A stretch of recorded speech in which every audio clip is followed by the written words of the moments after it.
I have yet to give a speech or have a meeting where somebody doesn't ask me the millennial question.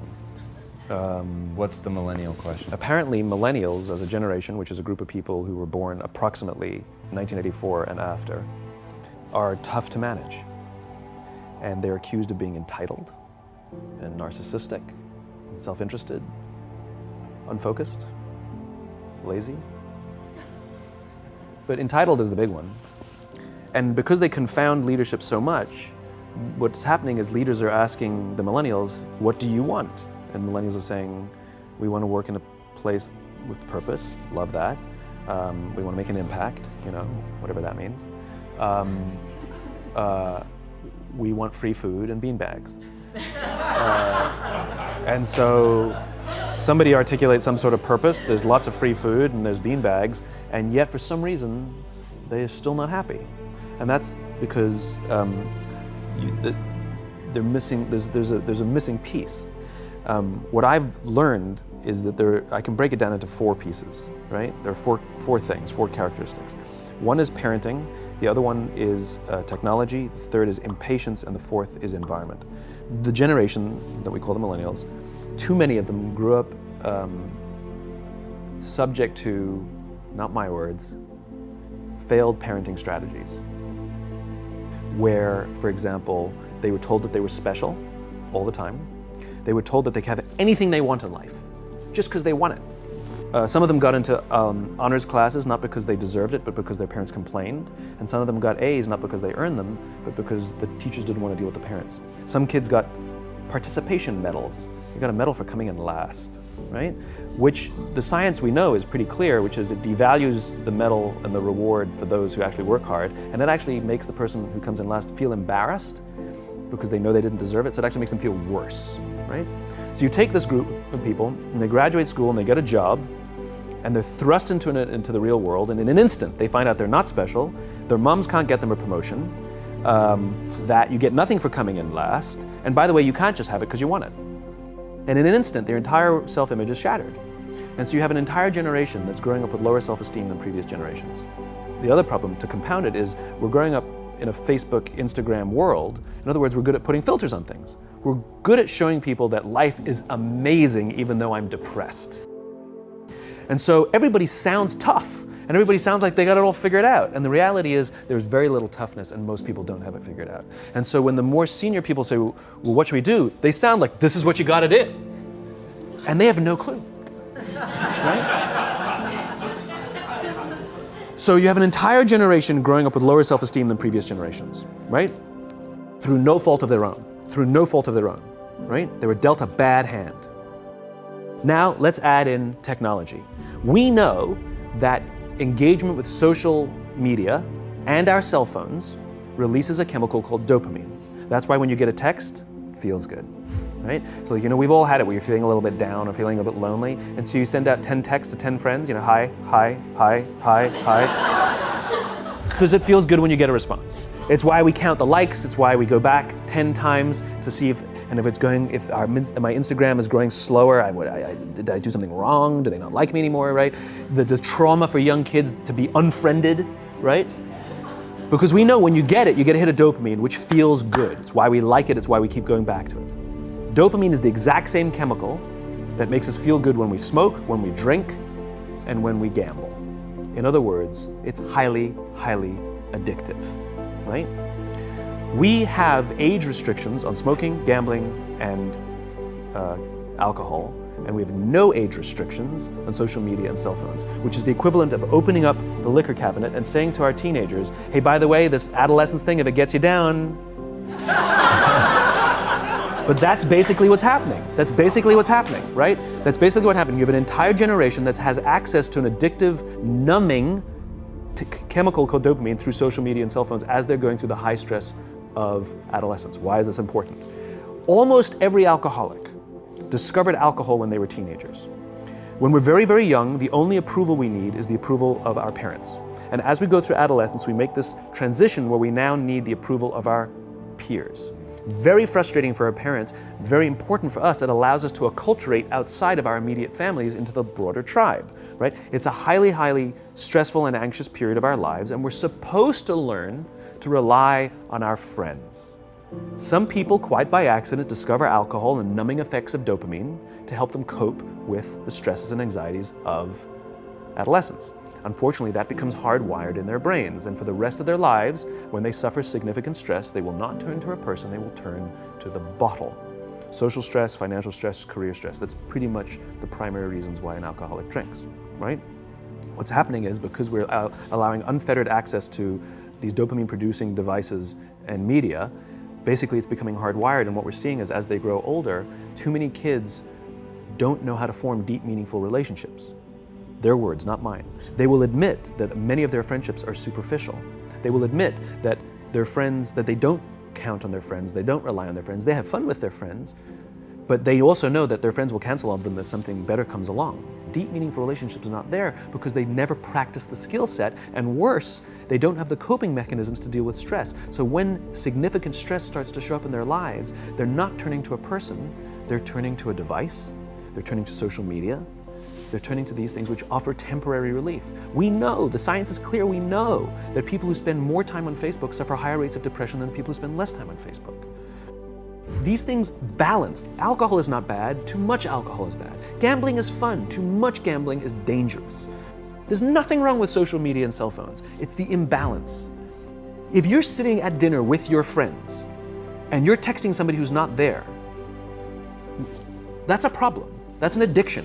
If you're sitting in a meeting with people you're supposed to be listening to and speaking, and you put your phone on the table, face up or face down, I don't care, that sends a subconscious message to the room that you're just not that important to me right now, right? That's what happens. And the fact that you cannot put it away is because you are addicted, right? If you wake up and you check your phone before you say good morning to your girlfriend, boyfriend, or spouse, you have an addiction. And like all addiction, in time, it'll destroy relationships, it'll cost time, and it'll cost money, and it'll make your life worse. So you have a generation growing up with lower self-esteem that doesn't have the coping mechanisms to deal with stress. Now you add in the sense of impatience. They've grown up in a world of instant gratification. You want to buy something, you go on Amazon, it arrives the next day. You want to watch a movie? Log on and watch a movie. You don't check movie times. You want to watch a TV show? Binge. You don't even have to wait week to week to week, right? I know people who skip seasons just so they can binge at the end of the season, right? Instant gratification. You want to go on a date? You don't even have to learn how to be like, hey. You don't even have to learn and practice that skill. You don't have to be the uncomfortable one who says yes when you mean no and says no when you mean no, but yes when you don't have to swipe right. Bang, I'm a stud. Right? You don't have to learn the social coping mechanisms. Everything you want, you can have instantaneously. Everything you want, instant gratification. Except job satisfaction and strength of relationships, there ain't no app for that. They are slow, meandering, uncomfortable, messy processes. And so I keep meeting these wonderful, fantastic, idealistic, hardworking, smart kids. They've just graduated school. They're in their entry-level job. I sit down with them and I go, how's it going? They go, I think I'm gonna quit. I'm like, why? They're like, I'm not making an impact. I'm like, you've been here 8 months. You know? It's as if they're standing at the foot of a mountain and they have this abstract concept called impact that they want to have in the world, which is the summit. What they don't see is the mountain. I don't care if you go up the mountain quickly or slowly, but there's still a mountain. And so what this young generation needs to learn is patience. That some things that really, really matter, like love, or job fulfillment, joy, love of life, self-confidence, a skill set, any of these things, all of these things take time. Sometimes you can expedite pieces of it, but the overall journey is arduous and long and difficult. And if you don't ask for help and learn that skill set, you will fall off the mountain, or you will, the worst case scenario, and we're already seeing it, the worst case scenario is we're seeing an increase in suicide rates, we're seeing an increase in this generation, we're seeing an increase in accidental deaths due to drug overdoses, we're seeing more and more kids drop out of school or take leaves of absence due to depression. Unheard of. These are all, this is really bad. The best case scenario, those are all bad cases, right? The best case scenario is you'll have an entire population growing up and going through life and just never really finding joy. They'll never really find deep, deep fulfillment in work or in life. They'll just waft through life and it'll be just, it's fine. How's your job? It's fine, the same as yesterday. How's your relationship? It's fine. Like that's the best case scenario, which leads me to the fourth point, which is environment, which is we're taking this amazing group of young, fantastic kids who were just dealt a bad hand. It's no fault of their own. And we put them in corporate environments that care more about the numbers than they do about the kids. They care more about the short-term gains than the long-term life of this young human being. We care more about the year than the lifetime, right? And so we are putting them in corporate environments that aren't helping them build their confidence, that aren't helping them learn the skills of cooperation, that aren't helping them overcome the challenges of a digital world and finding more balance, that isn't helping them overcome the need to have instant gratification and teach them the joys and impact and the fulfillment you get from working hard on something for a long time that cannot be done in a month or even in a year. And so we're thrusting to them in corporate environments, and the worst part about it is they think it's them. They blame themselves. They think it's them who can't deal. And so it makes it all worse. It's not. I'm here to tell them it's not them. It's the corporations, it's the corporate environments, it's the total lack of good leadership in our world today that is making them feel the way they do. They were dealt a bad hand, and I hate to say it, but it's the company's responsibility. Sucks to be you, like we have no choice, right? This is what we got, and I wish that society and their parents did a better job. They didn't. So we're getting them in our companies, and we now have to pick up the slack. We have to work extra hard to figure out the ways that we build their confidence. We have to work extra hard to find ways to teach them the social skills that they're missing out on. There should be no cell phones in conference rooms. None. Zero. And I don't mean the kind of like sitting outside waiting to text. I mean like when you're sitting and waiting for a meeting to start, this is what we all do. We all sit here and wait for the meeting to start. Meeting starting? Okay. And we start the meeting. No, that's not how relationships are formed. Remember we talked about it's the little things? Relationships are formed this way. We're waiting for a meeting to start and we go, how's your dad? I heard he was in the hospital. Oh, he's really good. Thanks for asking. He's actually at home now. Oh, I'm really glad. It was really amazing. I know, it was really scary for him. That's how you form relationships. Hey, did you ever get that report done? Oh my God, no, I didn't. I'll help you out. Can I help you out with that? Really? That's how trust forms. Trust doesn't form at an event in a day. Even bad times don't form trust immediately. It's the slow, steady consistency. And we have to create mechanisms where we allow for those little innocuous interactions to happen. But when we allow cell phones in conference rooms, we just, okay, have the meeting. And then my favorite is like when there's a cell phone there and you go like this, you go. It rings and you go. I'm not gonna answer that. Mr. Magnanimous, you know? When you're out for dinner with your friends, like I do this with my friends. When we're going out for dinner and we're leaving together, we'll leave our cell phones at home. Who are we calling? Maybe one of us will bring the phone in case we need to call an Uber or take a picture of our meal. That goes without saying, come on. I'm an idealist, but I'm not insane. You know? Not a heathen. I mean, it looked really good. We'll take one phone. And so it's like an alcoholic. The reason you take the alcohol out of the house is because we cannot trust our willpower. We're just not strong enough. But when you remove the temptation, it actually makes it a lot easier. And so when you just say, don't check your phone, people literally will go like this. And somebody will go to the bathroom, and what's the first thing we do? Have the phone, because I wouldn't want to look around the restaurant for a minute and a half.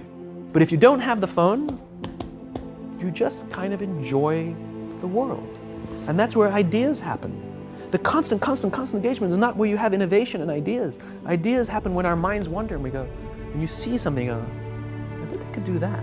That's called innovation, right? But we're taking away all those little moments, right?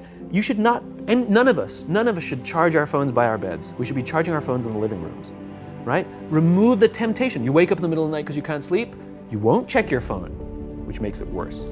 But if it's in the living room, it's relaxed, it's fine. But it's my alarm clock. Buy an alarm clock. They cost $8, right? I'll buy you an alarm clock. But the point is we now in industry, whether we like it or not, we don't get a choice. We now have a responsibility to make up the shortfall and to help this amazing, idealistic, fantastic generation build their confidence, learn patience, learn the social skills, find a better balance between life and technology. Because, quite frankly, it's the right thing to do.